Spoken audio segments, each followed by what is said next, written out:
What's up, world? I'm Cameron McKinney, and this is Pop Culture Spotlight, a podcast about the movie Conclave. Here's a quick synopsis. With the sudden passing of the Pope, Cardinal Thomas Lawrence leads a selection to find a new one, with many of the contenders falling under scrutiny. The film stars Ralph Fiennes, Stanley Tucci, John Lithgow, Isabella Rossellini, Sergio Castellitto, Carlos Diaz, and Lucien Misamati. Standout performances: Ralph Fiennes received early acclaim for his work in Steven Spielberg's Schindler's List and Anthony Minghella The English Patient, two movies that went on to win Best Picture, and for them, Fiennes got 2 Oscar nominations, Best Supporting Actor for Schindler's List and Best Lead Actor for The English Patient. He's also great in Robert Redford's Quiz Show, and he's had a long and great career since, but it's my opinion he's had his best decade these last 10 years and has made a case for himself being the best actor in that time period. In 2014, Fiennes was the lead of Wes Anderson's The Grand Budapest Hotel, and many people believe this to be the best performance ever given in a Wes Anderson film. In 2015, long before there was Call Me By Your Name or Challengers, Fiennes was leading Luca Guadagnino's A Bigger Splash with Tilda Swinton and Dakota Johnson, and this is a performance that sees Ralph Fiennes really go for it. You have not seen Ralph Fiennes like this before. If you haven't seen the movie, I really recommend it. In 2016, he was in a great scene in Hail Caesar from the Coen brothers with Alden Ehrenreich, and had a voice role in one of my favorite animated films, Kubo and the Two Strings. In 2017, he also lent his voice in the Lego Batman movie as Alfred. In 2021, Fiennes was in the very underrated film The Dig along with Carey Mulligan, and in 2022, he was in the very popular film The Menu from Mark Mylod with Anya Taylor-Joy and Nicholas Hoult. That gets us to Conclave, where Fiennes plays Cardinal Lawrence, who feels an immense amount of pressure to help guide the other cardinals to pick the right man to be Pope. And this role is perfect for Ralph Fiennes because it reminded me of his other parts, like Gustav in the Grand Budapest Hotel and Chef Slowick from The Menu, in that these men are obsessed with their craft. They are perfectionists. Fiennes is really interesting to me because he's not really a movie star. Like, you don't go to the movies because you're like, oh wow, everyone wants to see the new Ralph Fiennes movie. But if you end up sitting down and watching a Ralph Fiennes film, you will find him to be utterly brilliant in every single thing he's in. He is the most consistent actor working today, and that's why I think you could make the argument he's had the best decade of any actor since 2014, because the guy just doesn't miss with the projects that he chooses and the performances he gives in those projects. Fiennes will next star in 28 Years Later with Jodie Comer and Aaron Taylor-Johnson. It's the sequel to 28 Days Later, and we'll see Danny Boyle back to direct, and it's written by Alex Garland. That's another brilliant aspect of Ralph Fiennes' career. He'll be in the Harry Potter films, he'll be in the James Bond movies, while he's also making these prestige films. So here this year you see him in Conclave, and then you're also going to see him in 28 Years Later. These popular films are what makes him a well-known figure. I mean, to many people, he is Voldemort from the Harry Potter films. Or he's M in the Daniel Craig-led James Bond films, and he's really good in those big blockbuster films. But I find that he does his best work when he's the lead of movies like Conclave. The next 3 actors I'm going to talk about have 2 things in common. They are scene-stealing supporting actors and have been great for decades. The first is Stanley Tucci. Some of my favorites of his include 2002's Road to Perdition with Tom Hanks, Paul Newman, Daniel Craig, and Jude Law, 2006's The Devil Wears Prada with Anne Hathaway, Meryl Streep, and Emily Blunt, 2010's Easy A with Emma Stone and Patricia Clarkson, and 2011's Margin Call with Zachary Quinto, Paul Bettany, and Demi Moore. Those films I just mentioned are all vastly different and show how versatile Stanley Tucci is as an actor, that he fits in every single one of them. I mean, in Easy A, he perfected playing the dad in a movie. I mean, that is so good. I would also put J.K. Simmons and Juno on that list of guys who are just so good at playing ordinary dads. I mean, they almost elevate the role. That's what Stanley Tucci did in Easy A. When it comes to Road to Perdition and Margin Call, I mean, Stanley Tucci is barely in those movies, yet you feel his presence. Those are my favorite kind of actors. Like, they don't need to be the lead of the film, but you walk away going, wow, he was really one of the best things about it overall. And almost everyone's favorite performance from Stanley Tucci is from The Devil Wears Prada. It is insane that this man did not get an Oscar nomination for that performance. He is brilliant along with Anne Hathaway and Emily Blunt and Meryl Streep. I mean, looking back at that movie, you could make the argument that almost all four of those actors should have been nominated for Oscars. I'm excited that there's a sequel on the way. I want to see Stanley Tucci back on screen with Anne Hathaway immediately. There are also two other recent Stanley Tucci performances that I wanted to highlight.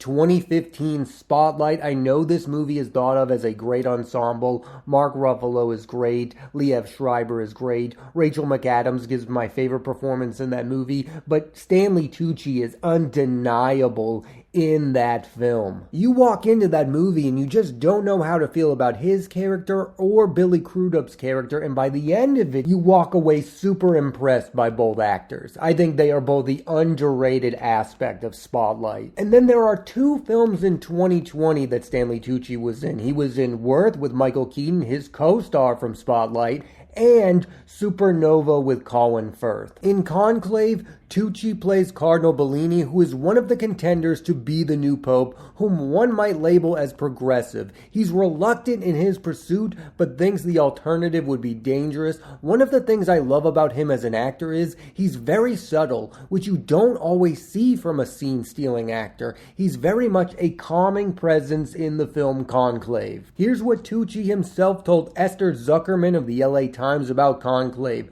Quote, "The most important relationship in this film for all these men is the relationship with themselves.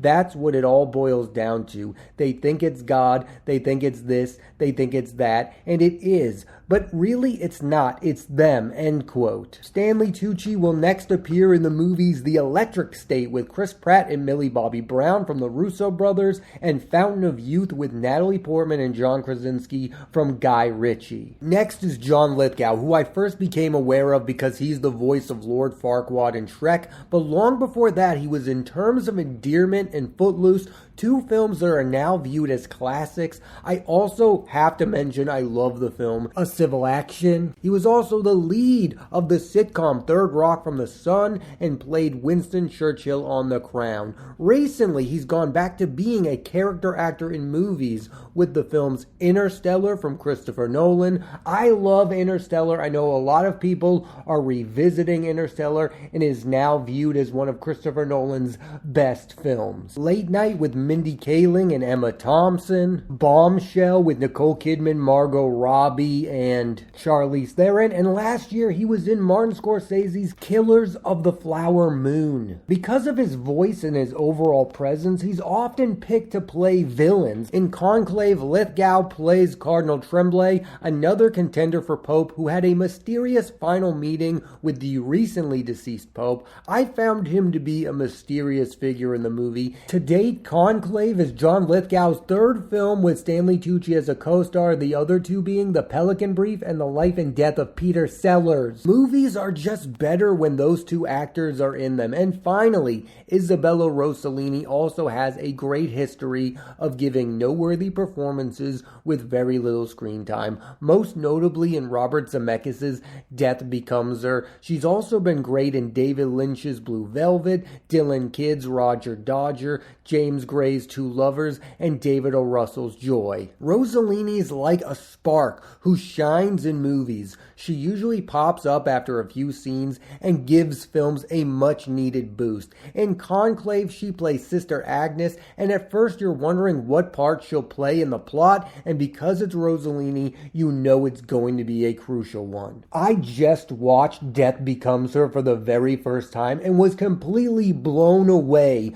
by Rossellini in the film. I don't even like the film that much. Bruce Willis was fine, Meryl Streep was fine, Goldie Hawn was whatever, but Isabella Rossellini was like fire on the screen. I mean, she was so amazing in that movie. The director of Conclave is Edward Berger, who is coming off of an Oscar nomination for his remake of All Quiet on the Western Front, a different kind of film. In Conclave, he's really showing off his ability to make a tight thriller that has a lot to say about the world we are living in. To make a socially conscious film that's also entertaining is really hard, and he achieved that with Conclave. Let's really get into the film. It's impossible not to see this movie as a statement about modern elections of politicians, which it gets away with because it's about religion, but underneath the surface, it's all about voting elections. Throughout the movie, there are men who have great chances to become pope, but are thwarted by scandals, and instead of making their case as to why they should be pope,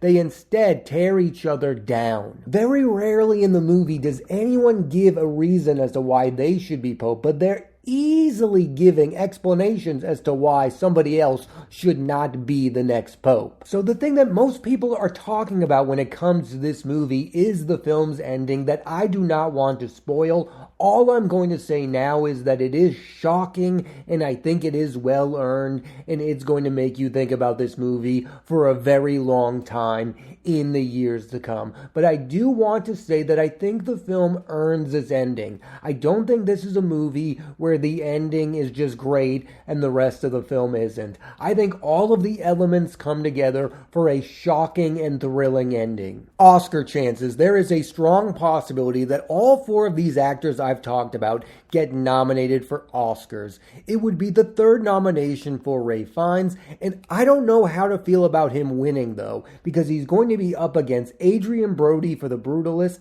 and Timothée Chalamet for A Complete Unknown. I would be perfectly fine with Fiennes winning this award, but I would like to say out loud that if you were going to give him an Oscar win, it should have been for The Grand Budapest Hotel. Conclave would be the second Oscar nomination ever for Stanley Tucci. The first was for The Lovely Bones, a movie that absolutely nobody remembers. And for John Lithgow, this would be a third nomination, the other two being The World According to Garp and Terms of Endearment, which was 41 years ago. That's how long it's been since John Lithgow was nominated for an Oscar. And Conclave would be the first ever Oscar nomination for Isabella Rossellini. I think both Tucci and Lithgow are going to lose to Kieran Culkin for A Real Pain. He is the clear favorite to take home that award, and I think that Rossellini is going to lose to Zoe Saldana for Emilia Perez. And what's interesting about that is all three of the actors in Conclave are giving real supporting performances.